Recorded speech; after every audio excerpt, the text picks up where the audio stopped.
Bien. Bueno, nos encontramos con la docente Sandy Chávez, quien de casualidad es migrante y ex estudiante de la Facultad de Comunicación. Pues a continuación vamos a tratar una entrevista de temas de migración interna estudiantil. Buenas tardes, profe, ¿cómo está? Buenas tardes, Majo. Sí, muy bien. Bien, bien, gracias. Bueno, iniciando. Más o menos, en su experiencia como docente, ¿ha visto usted que existen cambios en estudiantes de provincia que llegan a la capital? O sea, cambios académicos me refiero. Creo que sí, ¿no? Ahí, si bien es cierto, ahora se han dado como parámetros en cuanto al proceso académico que deben llevar los estudiantes de provincia como los estudiantes de acá de la ciudad. No quiere decir que no haya ciudades allá, sino que más bien desde un poco las ciudades capital, ¿no es cierto? Creo que hay parámetros que marcan ya este nivel educativo y precisamente estos parámetros se han dado justamente por estas debilidades o estos vacíos académicos con los que veníamos.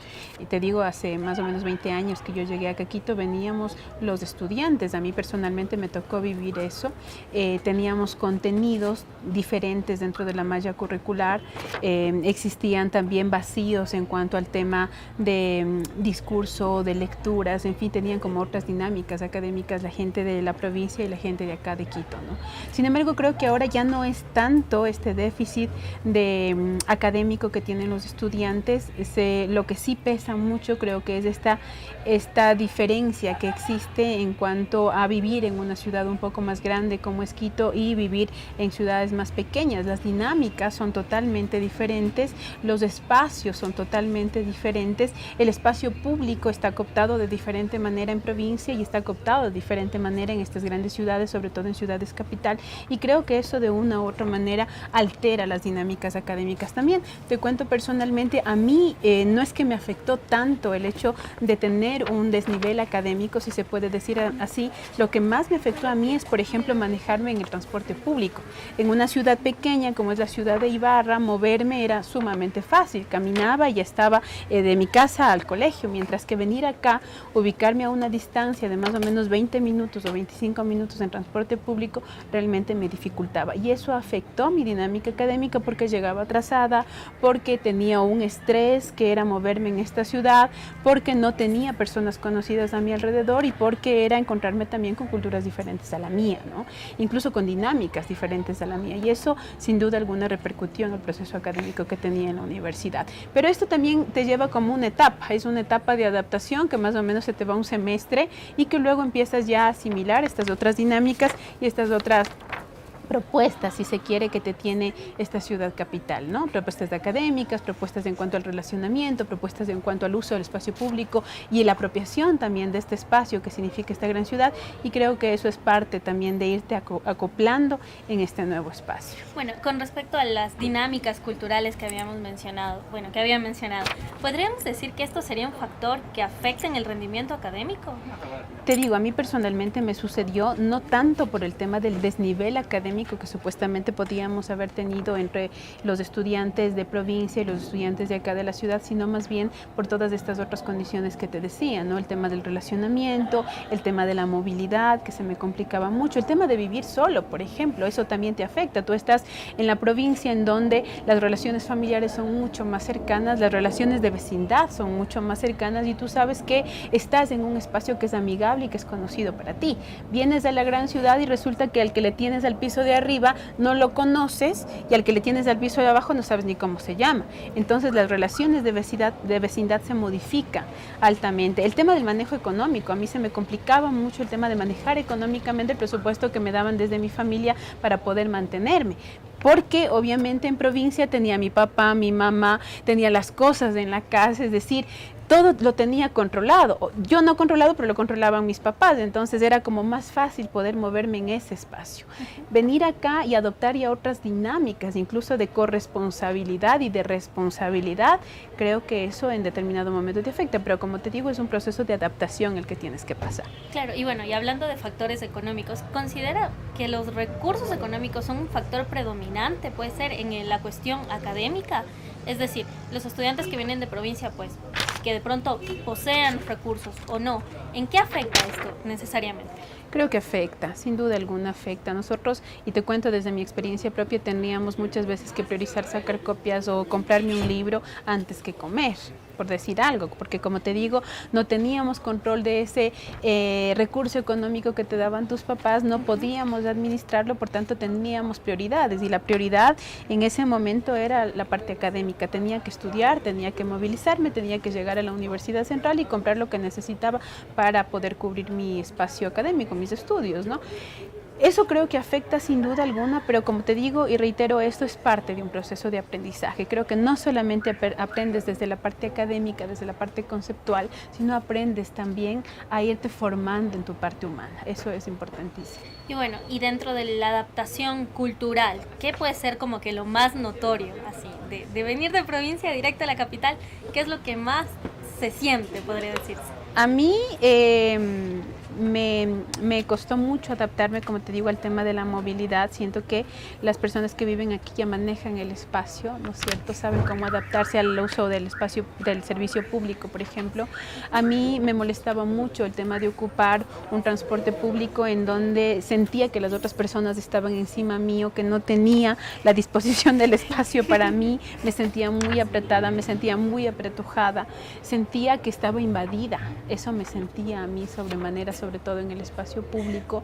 Cuando estaba en donde yo vivía, en donde se convirtió en espacio de residencia, sentía que era un espacio muy impersonal también, porque había espacios compartidos. Yo vivía en un edificio, entonces teníamos que compartir las gradas para subir, teníamos que compartir la terraza, y esas cosas yo no las vivía en mi espacio familiar, porque tenías la casa que era tuya, ¿no es cierto? Y las relaciones de vecindad que acá tampoco se las vivía. Entonces aprendes incluso a moverte en este espacio como más impersonal que tiene la ciudad. Aprendes a hacer también, y yo diría que eso es un punto en contra, pero aprendes también a hacerte un poco más deshumanizada, diría yo. Entonces creo que eso de ir pensando que yo tengo que tener relaciones de vecindad, que le preguntaba a mi vecina cómo amaneció y me decía, mi hijita, ¿cómo está? Ya se va al colegio, tal. Y esas relaciones las perdía, porque podía saludarme con mi vecino al salir de la puerta, pero no entraba la confianza de decirle, vecino, ¿cómo está? Que le vaya bien y tal cosa, ¿no? Entonces, además, claro, cuando tú vienes de provincia, los papás te recomiendan mucho eso. Te recomiendan mucho este tema del tema del autocuidado, ¿no? Eso es fundamental, eso es parte de tu práctica diaria a través de la recomendación de los papás. Eso a mí me costó muchísimo, pero ¿qué es lo que me enriqueció?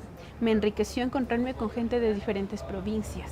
En mi grupo de amigos teníamos gente de Machala, teníamos gente del Carchi, teníamos gente de Imbabura, teníamos gente de Los Ríos, teníamos gente de Guayas, teníamos gente de Colombia.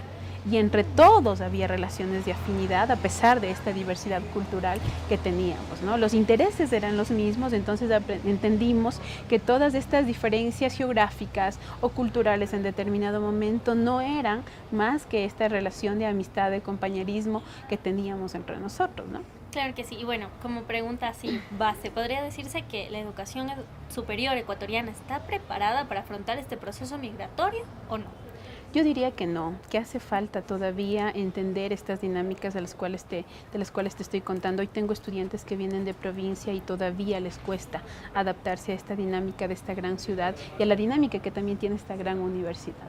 Entonces creo que es importante ir pensando también en procesos de adaptación. Por ejemplo, creo que la universidad es corresponsable de facilitar estos procesos de adaptación tanto en el campo universitario como en la ciudad, y creo que para eso hay procesos, ¿no? Y esos procesos deben estar pensados por bienestar universitario. No sé si es que exista, me imagino que debe existir ya un dato sobre cuántas personas, hombres y mujeres, han venido de provincias, y creo que para los indígenas puede ser un poco más difícil incluso adaptarse por el tema del idioma, por el tema de la cultura mismo, y creo que hay que hacerle un seguimiento importante a ese tema para facilitar las relaciones de convivencia de los estudiantes que vienen de provincia. Bueno, y con respecto a un tema específico que no estaba como planteado, pero respecto a la residencia universitaria, me parece que hace algunos años existía, ¿no? Exacto. Incluso antes de que yo esté en la universidad. ¿Considera que un plan similar debería reactivarse en estos momentos de actualidad? O sea, debería ser parte de esa corresponsabilidad que tiene la universidad con los estudiantes que vienen de provincia. Debería ser, yo pienso que un espacio que beneficiaría a muchos porque como te digo, y les contaba, nuestras relaciones de convivencia son determinantes para poder estar en un espacio más amigable y creo que la universidad le podría brindar ese espacio también. Muchas gracias, Bueno, muy Ma. amable, esto ha sido todo por el día de hoy y muchísimas gracias por su colaboración. Gracias, gracias. Bueno, estamos con el ingeniero agrónomo, coordinador de la misión escalabriniana, ingeniero Hermes Mendoza, quien nos va a ayudar con la siguiente entrevista. Me parece muy interesante el hecho de que ustedes estén preocupados por el tema migratorio que se vive permanentemente en las instancias estudiantiles y especialmente en la universidad. Bueno, empezamos. Principalmente, ¿qué significa la palabra migración? Migración es todo aquello que implica moverse de un sitio para otro y hay diferentes ámbitos de la migración. Por ejemplo, la migración interna, la migración de un país, de mi país a otro país, que sería inmigración, la emigración, ¿no es cierto? Es decir, aquella persona que igualmente sale de un lado para otro. El refugio, que tiene que ver con personas que optan por esa vía en razón de la situación que vive un país, ya sea por cuestiones de conflicto armado, de cualquier otro conflicto, situaciones económicas u otro mecanismo de decisión. Esos son algunos de los temas. Pero también la migración tiene que ver con trata y tráfico. Es decir, porque en el intermedio en esos procesos está implícito el tema de el tráfico de personas, ¿no es cierto?, que es quien se dedica a trasladar, digamos, personas y por el cual recibe un tema económico. Entonces, eso es la migración. En ese sentido quisiéramos saber qué dificultades atraviesan los migrantes que llegan a un nuevo país o ciudad. Bueno, en el caso de la migración interna, que es uno de los temas que nos ocupa hoy la entrevista y el tema de estudiantes en esta facultad en particular y en esta universidad, tienen varias dificultades. La primera, generalmente, la violación de varios de sus derechos, por ejemplo, el tema de acceder a una vivienda en condiciones dignas, o el tema inclusive de desnutrición, porque se alimentan en muchos casos precariamente. Y por el otro lado, temas de violación de otro tipo, porque están expuestos a algunos hechos como por ejemplo el tema del alcoholismo, el tema de drogadicción, el tema de violación de otra manera, o el tema del estigma. Y en otro lado, también porque abandonan su carrera muchas veces por la situación económica.